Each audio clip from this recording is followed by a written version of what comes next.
This is Ron Kachnic from Pyrexia and Malignancy, and you're listening to Underground Noise Webzine. That's right, everybody. Welcome, Ron. Your webisode number 156. I'm glad to have you on our show. It's an honor. Awesome, man. My pleasure. Metal is life, and I love everyone that loves it. Hell yeah, that's what I'm talking about. I'd like you to take me way back, Ron, like way back when you were like a kid or something, right?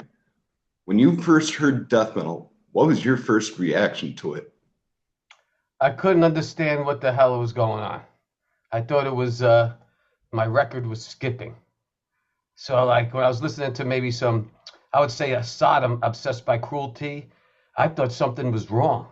I was like, I couldn't understand it yet. I was still Ozzy Osbourne, Iron Maiden, Metallica. Because I'm trying to get over the hump, and that, and also Dimension Hatred from Voivod. I thought something was also. I thought my record was skipping again because their changes were so quick and so abstract. I was like, wow, is that music? And now it's my favorite. It's been my favorite forever. But it took me a while to catch on to that. Like early death metal, like just the Autopsy and just death, before Leprosy, was definitely easier for me to pick up. Yeah, I liked that immediately. I was a big Possessed fan. So, and Possessed to me, I grasped it immediately because it was just faster. And I also loved early Slayer. Man, once that Captor of Sin fucking EP came out, I seen that in a record store. I was like, oh man, a Baphomet with a band's name. I was like, give me that shit. Fucking Captor of Sin, fuck Chemical Warfare. That now you're talking, because I'm also like a hardcore guy from New York, so I liked both. So crossover. When we were kids, it was all about DRI, Cro-Mags, fucking Leeway. Those were the bands we listened to. So I have a little bit more of the punk rock hardcore in the styles that I like. That's why I went to Terrorize. And when I heard Terrorize, I was like, oh shit, Righteous Pigs. That had the sound I liked. The real fucking Napalm Death fucking, like I liked, not the early stuff, but later on when they got with Barney and got heavier, I fucking went nuts. Yeah, that's amazing because, I'm pretty sure Rhino could tell you a story or two about Crow, Megs, and Harley. Oh hell yeah. Yeah, there's always that to talk about. But speaking of hardcore music, I'm sure you remember Sick of It All. Oh, love him. And we're all praying the vocalist gets through his battle of cancer, and knock on wood. I'm always I think positive, and I think he's going to beat it, and he'll be back. Yeah, let's hope so, man, because they're one of my favorite bands of all time, too. Oh hell yeah, man! Scratch the surface. Yep, Blood, Sweat, and No Tears. Yeah, yeah. Good old Injustice System, one of my favorite songs of all time. Us versus Them is one of mine. Classic. Absolutely. So, can you take me back to when you guys played in Arkansas for Field of the Dead? What band were you looking forward to seeing that you hadn't seen before? All right, so yeah, so Field of the Dead was a pretty wild trip. I went there with Pyrexia, and when we got to the airport, the promoter didn't pick us up. It ended up being the girlfriend from I think Kelly from Pessimist, or a girl he's seeing, or just a girl that's a fan of the bands. But she's cool. But she was a a motorcycle racer. Like that's what she does for fun. She drag races motorcycles. So she rented this Ford dual cab F1 250. She was probably driving 130 miles an hour from the airport to the Field of the Dead. So it was a 2 hour drive.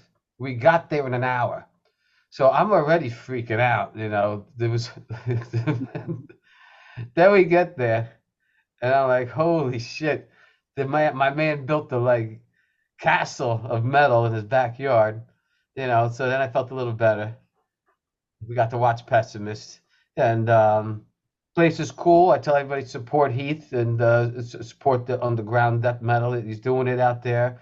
That's kind of it's like how will I describe it to everybody? Um, it's like camping in the woods. You got to do it.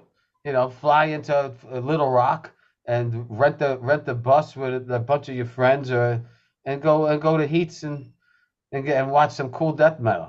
It's definitely cool. They got little vendors. You barbecue, bring your own beer.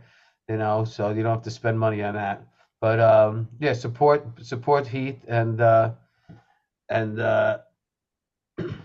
his whole any show he does there, because he does a couple fests now. Yeah, he does Arkansas Death Fest as well, which my band Nightmare Trip here. Sick. Yeah, it didn't line up for the Malig boys, but eventually, we'll be doing something with them. They'll be badass. Hell yeah. Well, let's see what Rhino's got for you today, good sir. What's cooking, Rhino? What's happening, man? All right. Tell us about the first ever show you played live. Huh. Okay. So my first professional show live, I was 14 years old, and I'm playing for this band called Frenzy. And I would say almost thrash. It was more like just speed metal band from Pelham, New York, and New Rochelle. We rehearsed in Mount Vernon, and it was at that time. I was the youngest guy in the band. These guys were all older, way older than me, and they found me in this music store on Yonkers Avenue, and called The Music Store, and they found me as like a little prodigy kid, always in there doodling with the guitars, but I could play better, pretty much better than them, and they had like too much of that Judas Priest, like not Painkiller, but you could hear the way they played guitar because they were older. That they're not going to be as thrashy and stuff. And I changed their sound for their second album, but we didn't really get to record it. We got one demo / album and a 7-inch that I don't have, but I know the owner of the band still has a copy. And we got radio play, college radio play. We opened up for Nuclear Assault. We opened up for Overkill, the Murder Junkies.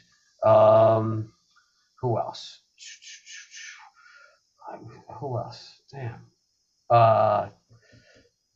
I'm having brain farts, but we shit. I know we did. How about you guys remember Centillion? Back in the day, it was prior to Insult to Injury, Century Media band. Played with them a bunch, but really, that band. I left that band to do my own thing. And it was called Dysfunction, and Dysfunction had one member of Malignancy in it, Desmond Tolhurst, also mortician, and he Berkeley trained bass player. And with that, what I wanted to do at that time, I was trying to play advanced Queensryche into not really thrashy. We were actually going into that Alice in Chains movement, and I thought that actually it was a progression, and that my band had the sound at the same time. And we had Mercury Records watching us, and we had one demo. We didn't do a full length, but everything was recorded on 2-inch tape back then. And back then, the $4,000, $8,000 recordings. You go broke trying to record an album back then to make it sound, mint. But we had producers. We recorded in Debbie Gibson's house, the pop singer. We did the vocals. I had a female singer. Unfortunately, she passed away a year or so ago. Jill Smolov, and yeah, man, it would have been nice to revisit some of that stuff. I wouldn't do it without her, because her voice was pretty much she was like her, not Lainey, but her own thing. She had some, and now I hear that sound everywhere. But I was just like, did we do it too early? I mean, females and playing heavy shit is like normal now, and back then it was not. It was not. You only had like Dora Pesh, and you didn't have anyone doing anything like brutal. Like except Bolt Thrower and the girls in Florida with the death metal bands. But besides that, it was you didn't see any real girls in the underground. Punk rock you did, but not so much in thrash and speed metal, and that sound. And from that band broke up, and then I went into this other band that also almost got big. It was called Dirty Brown Eye. And we started out just a punk metal band, just punk rock metal. And like it got heavy at times, almost death metal, but most of the time it stayed in the range of like I would say Faith No More, King for a Day, Full for a Lifetime speed. But the band got really, we had some good followings. We were opening up for like at the time like bands like Jimmy's Chicken Shack, like a Papa Roach, like those type of bands. We would get to open up with in like local theaters, and we also had the hardcore scene pushing us because back then you had bands like Into Another and but Black Train Jack. They're different, and we were different. So we had them pushing us. It was good. It was a good scene. We had there's this one club called Coney Island High, and it was on St. Mark Street in the city. We had a meetup with some record people, and we actually had Rick Rubin come down, and we gave him a press kit, and he actually stayed and watched the set. And I was like, wow, man, Rick Rubin, Def Jam, fucking watching my fucking set, I really, a lot of people thought we were going to go somewhere. But, like everything, you don't know when you're going to break. You just keep putting music out until you're sick of each other. And this one, had guys that had the kids already, this ones that are getting married, were already married. I was, so at that same time, I was in Malignancy already. And Dirty Brown, I ended up fading out. We came out with like 2 albums, and you can listen to them on YouTube. They're awesome albums.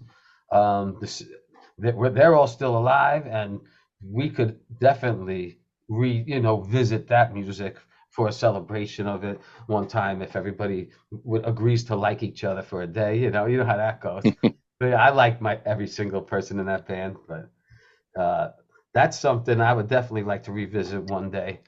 And it's definitely Sick of It All, right there with the Sick of It All, the Cro-Mags. It has it all. I mean, you could take a listen, it'd be sick. And then from there, I was at that same time I was playing with the Roger in this band called Debauchery.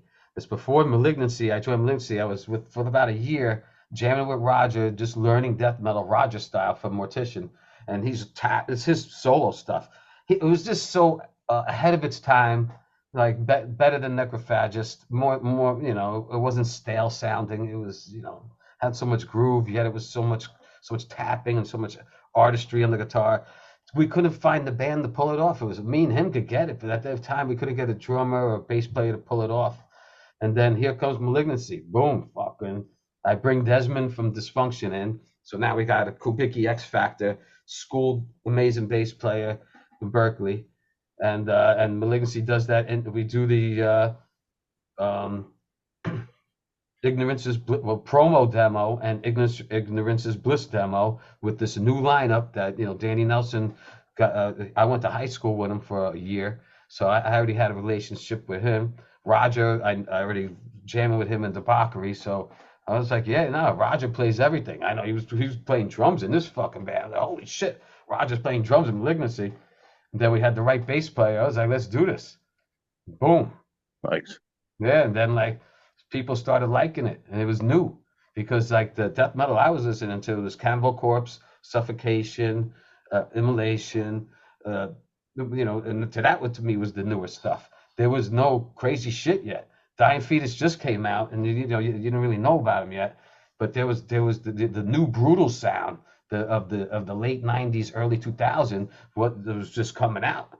We grew up at the same time. We came out with Cephalic, Skinless, fucking Levidity, fucking Fletchgrind, fucking. We're all boys. We all came out like pretty much at the same time, and all toured with each other. Mortal Decay.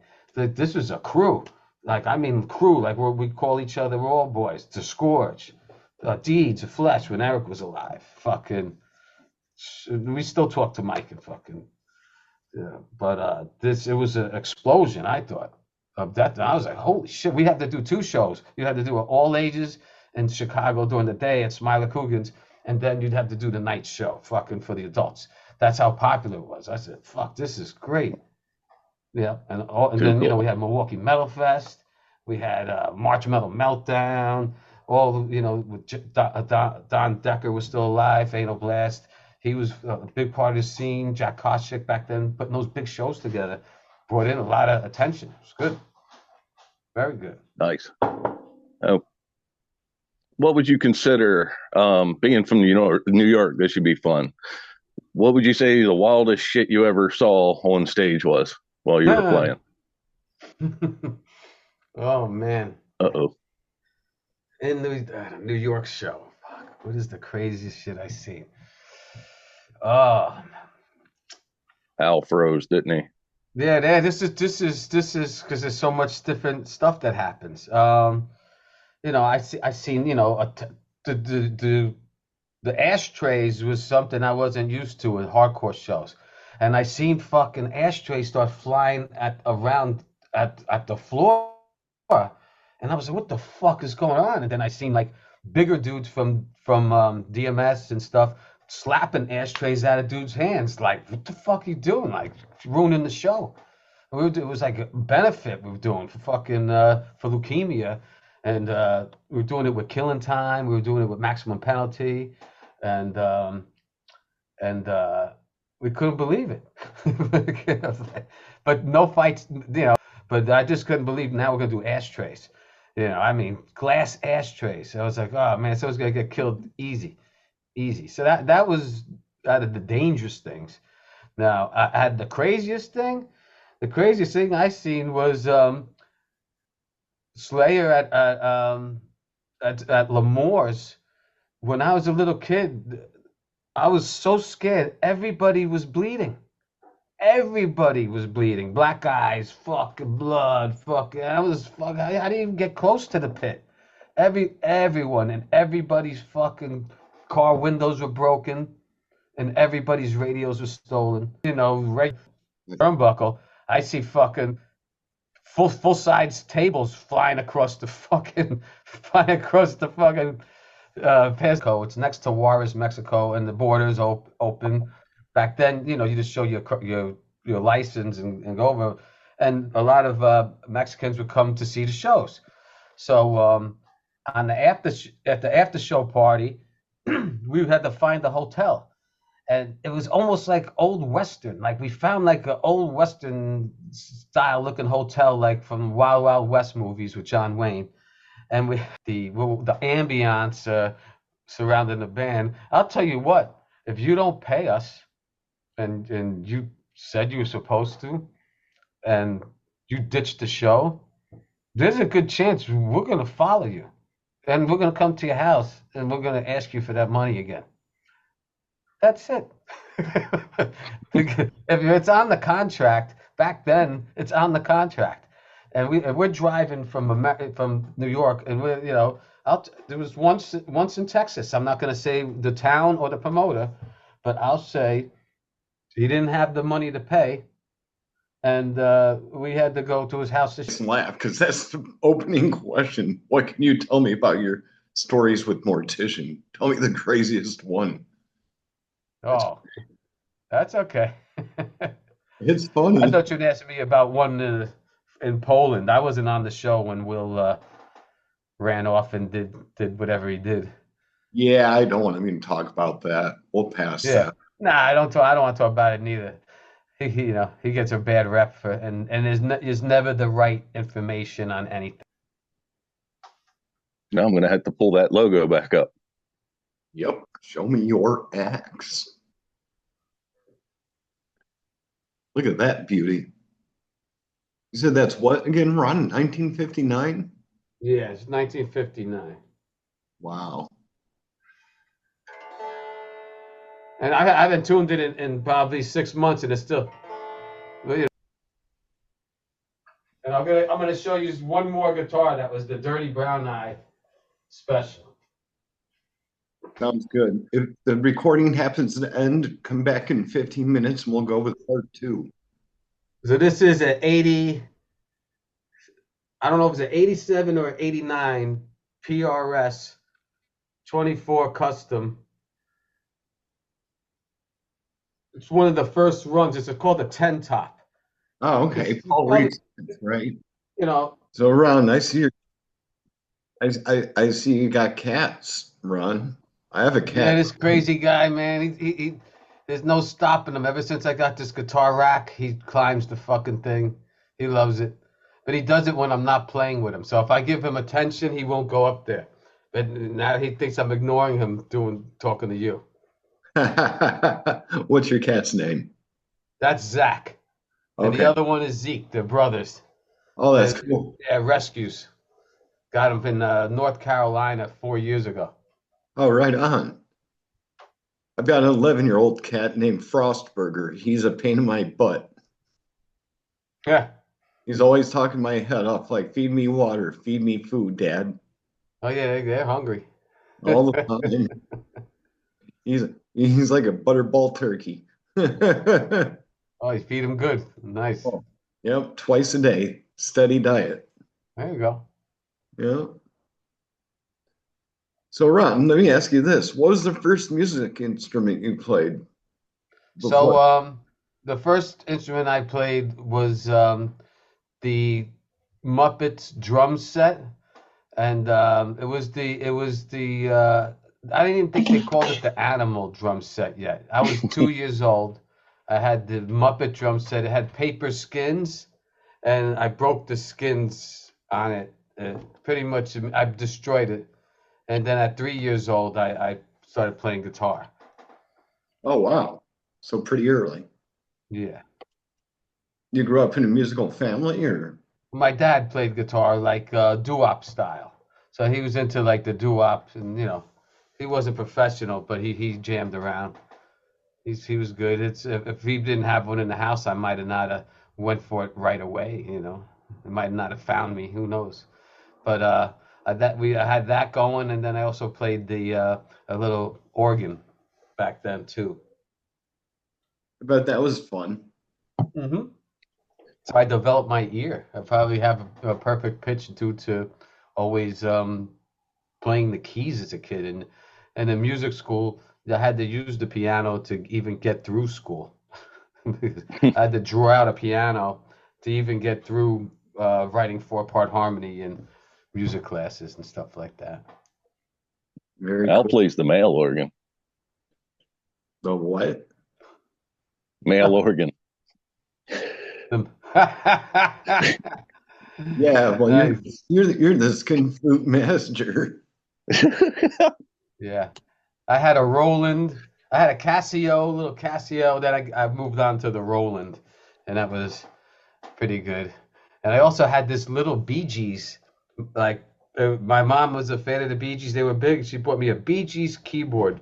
It was small, but it had enough notes. Once again, I would jam along to the. Back then, it was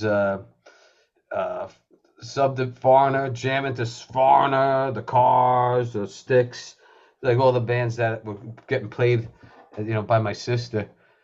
Then I was getting an ear for music through that, and listening to Kiss. Kiss was the reason I play guitar. I mean, I was into Kiss from 3 years old. So. You ever have any urge to put organ in one of your songs? No, I'm putting that not in death metal. Not for me. Death metal for me has to be. There's so much I could do just with the guitars. I can make organist sounds if I want to go that direction, but in a completely different band style, I'd be down with it. But at this point in time, for Pyrexia or for Malignancy, I would be no. We could do enough with just the drummers could do enough with sampling and sounds, and if you need, they can even sample notes now. If we want to get fancy for background stuff, but I think there's more to be done just still on the guitars and on the drums and on all the other instruments before we even get to add anything else. You play any 7 or 8 strings, or you stick to 6? So, and Malignancy is strictly 7 strings since the No. inception of me in the band. I started playing the 7 strings right off the bat, pretty much. Like Intrude and Capitalism is 7 string. I've been his universe. So that that's that's that album. Yeah, I'm a 7 string guy. The reason being, we play in the lower tunings in A, standard, no drop tuning bullshit, and we're able to. We wanted the strings to actually, have some tension on them and not be all flim-flamsy like early death metal tuned down. So we were like, fuck that. We can go to go to 7 strings, and then on bass, Desmond jumped to the 5 strings. Yeah, Nice. man. And so in Pyrexia, I'm back on 6, which feels good because I got my hardcore feeling back in my hands. Classic guitar riffs.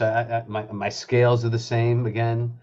So I'm totally digging that. And plus, I got Demolition Hammer. I do gigs for them when they need me, and so I get my 6 string rocking again for that. So I'm totally psyched. So to play or to visit, what was your favorite New York City venue? Well, I loved playing CB's, and I played CB's a couple of times, and most people didn't even get to go there. Favorite is Castle Heights. It's no longer around. Castle Heights was pretty much where the death metal scene in New York, besides Sufo and Emo, took off. And that's where Dehumanized and Malignancy blossomed out of Castle Heights in Queens, and we got to play with great bands. The promoters there were amazing.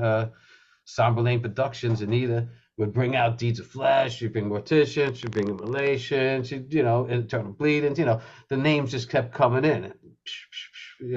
Macabre, all kinds of great shows there. And it's a small spot. It was like the CBGBs. And it's also what the hardcore scene got huge out there too. Really, the Queens, Sworn Enemy, that whole era is late 90s, early 2000s was nuts. Yeah, one of my guilty pleasures is Biohazard. More rapcore, but I love Biohazard. Yeah, no, hey, it's the first Dirty Brown Eye album.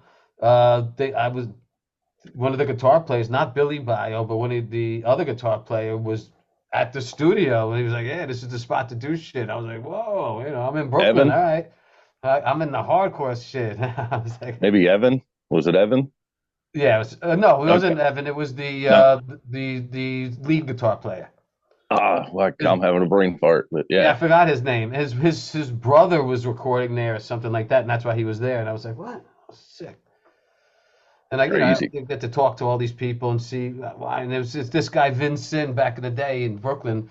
It was like by Avenue U. He had a little Tascam 3/4 inch. It was fucking I don't know, it was 8 track or 12 track, whatever it was. He'd get a great sound. You go live, you get a great sound. Do the vocals in the booth and done. Do your solos live if you want, or do them in the booth. But he got a killer sound back then. One of those guys that just had the setup perfect. Whatever it was Cool. perfect. But yeah, man. Got a two-part question for you, Ron. What is your favorite Pyrexia song to play live? And also, which one do you find to be the most difficult to play live? So,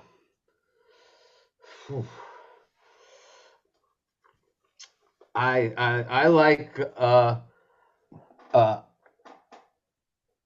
Abominant is the toughest song, but it's also my favorite. So, it's like it's kind of like the same. Like I really like yeah, I just love playing that song. And I also like playing fucking Sermon of Mockery. I mean, who doesn't? So I'm tossed between Sermon and Abominate for favorite songs right now. I mean, but there's only so many songs I got in the set list. once they start giving me more songs to learn, and we want to do more stuff off sermon, but we also have newer material that we're going to be pushing, and stuff that is coming out that we're redoing some older stuff to get better production that we didn't like in the past, and it's pretty sick. I got to lay some solos down. Real soon there'll be some stuff coming out, and everybody will be able to hear some stuff. So nice, awesome! Can't wait. I'm excited to hear it. Me too.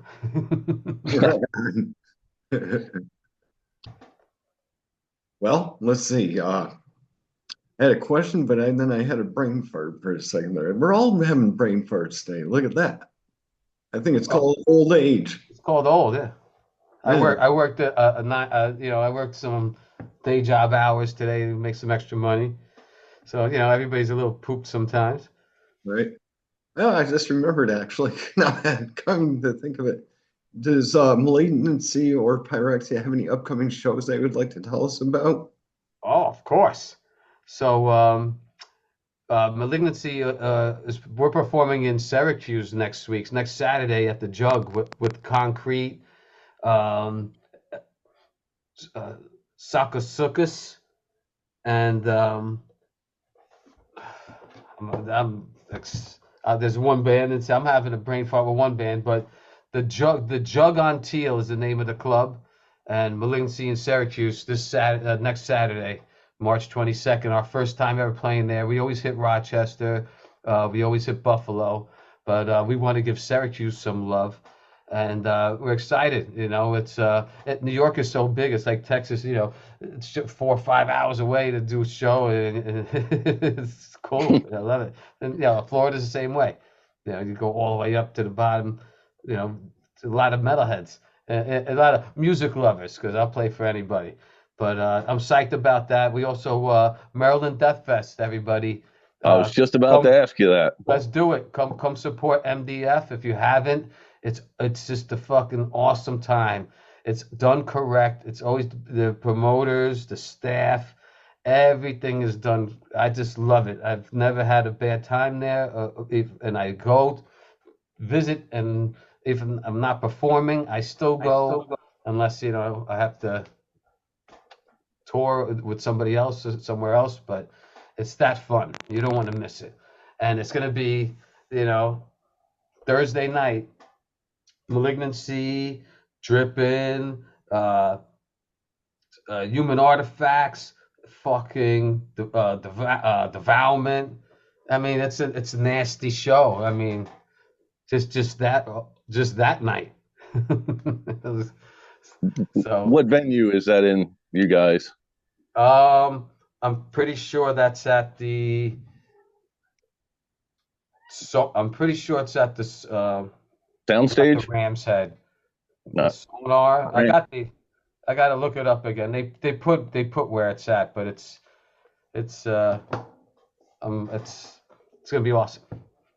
Yeah, they're all together there. You have Angels, Ram's Head, and Soundstage. Soundstage. That's what it's called. Soundstage. That's where we're at. The only non-fun part, I've done staging, and that Soundstage is like, okay, great, awesome. Now you have 30 seconds to get all your shit out, and there's no place to load out. Yeah, I'm glad I'm playing pretty much almost last. So hopefully they don't kick me out right away. Yeah, for sure.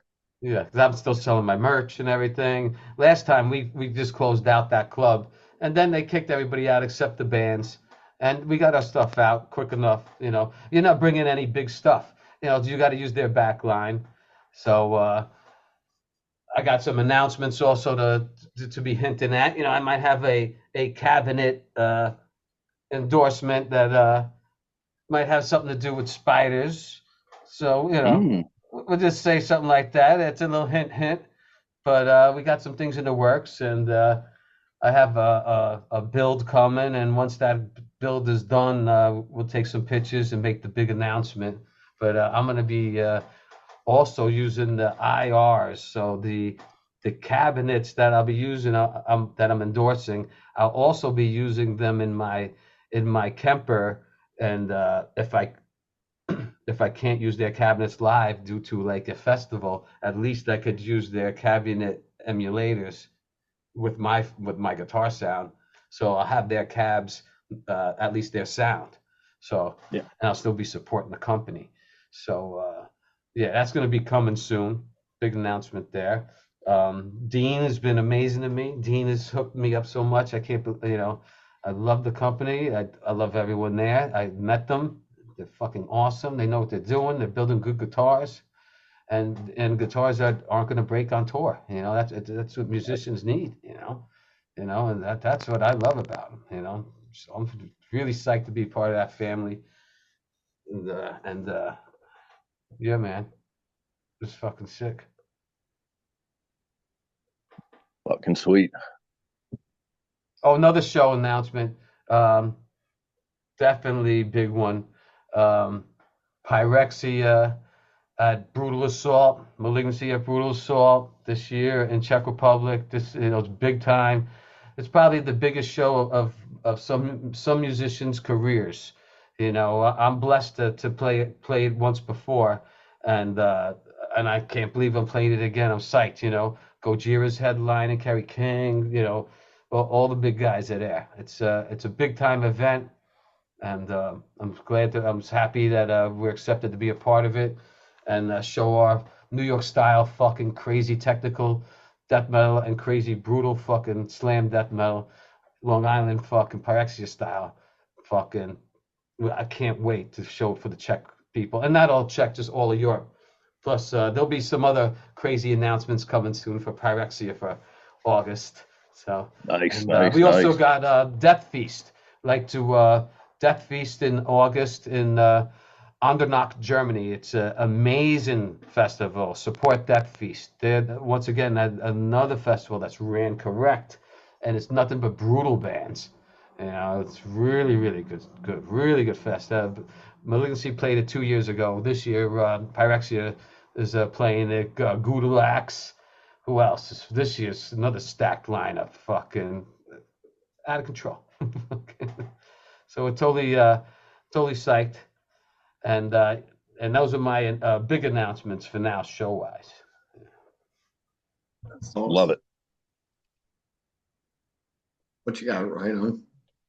All right. I'm going to throw this one at you because you weren't expecting it. All right. You get to bring a musician back from the dead.